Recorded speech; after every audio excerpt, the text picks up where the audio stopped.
Since I'm feeling in a Sanguinius kind of mood, let's do a book excerpt from Fear to Tread. Inside the fallen alien temple, the stink of fresh blood hung in the air, powerful and metallic. Sanguinius licked his lips. He couldn't stop the reflex reaction. His homophagic membrane tasted several different varieties of human vita, analyzing them as instinctively as a vinter would know the ages and textures of a wine's bouquet. There was alien blood spilled here too, the acrid tang of the Nephilim among it all. He found the golden boots of his warplate casting ripples out across a pool of dark fluid that formed a small lake in the gloomy interior of the chapel. There were many, many dead in here with him, arranged around the edges of the chamber as if they were an audience watching the stage of a theater in the round. Smashed fragments of Nephilim neurotech, synapse sinks, empathic mattresses, and the like littered the ruin. But none of the violence wrought here had come from the battle fought through this day. No, the scene here was not one of war, but of madness. He saw Altoros the moment he entered the temple. The thermal form of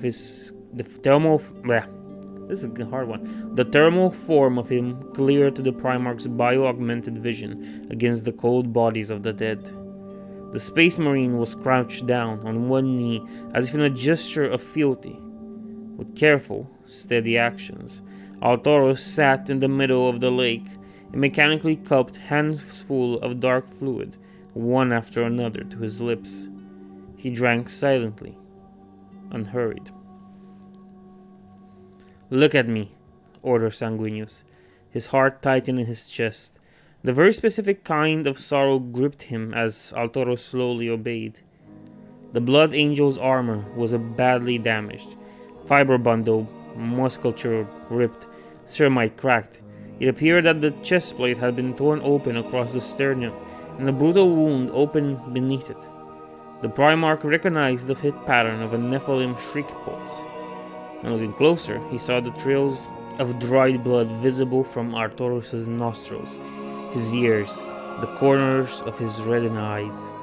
Such a hit would have boiled the brain matter of an ordinary human. And even for a legionary, the impact should have crippled flesh and torn at neural pathways. Altoros was pallid and in obvious pain, but he seemed detached from it. The warrior had taken a point-blank strike from one of the alien weapons and survived. A rare happenstance. But Sanguinius corrected himself. He had not survived. Not really.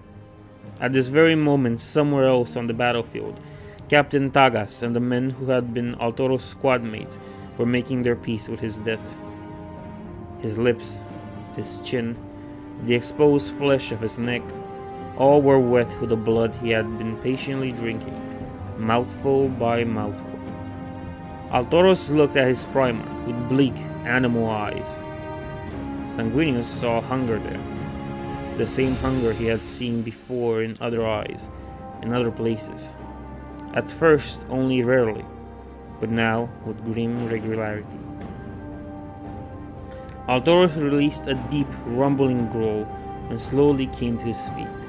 His hands tightened into talons, and he showed his teeth. Fangs flashed in the gloom. Another time, it would have been said that his soul had been usurped by some hellish phantom, that his blood was poisoned, that he was possessed. Such ideas were fantasies. The warping of this good warrior came from something within him, not from a mythical, otherworldly, external force. Sanguinius knew that it was already too late, but he could not go on without trying. He offered his hand. "My son," he began, "step back, if you can. Step back from the abyss and return to us. I will save you." Alotros blinked, as if the words were foreign to him and their meaning difficult to grasp. "This is my fault," said the Primarch. "I am to blame, but I will amend this. if you help me." He took a step forward. "Will you help me, Alotros?" It was with a father's hollow regret that Sanguinius saw his words fall upon stony ground. A feral intent, an impulse drawn up from the very deepest bestial core of the warrior emerged on the Blood Angel's face. And finally, whatever was left of Brother Alotros of the 111th Company simply went away.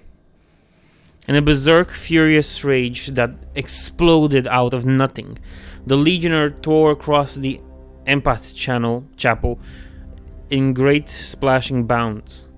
The Primarch hesitated. His power sword, glaive blade, or Infernus pistol. It would have been no matter to him, for him to draw a weapon and end the battle brother's life before he came within arm's reach. But something stopped him. Perhaps it was hope. Hope that Alotros would be the one to break the cycle and not do the same as those before.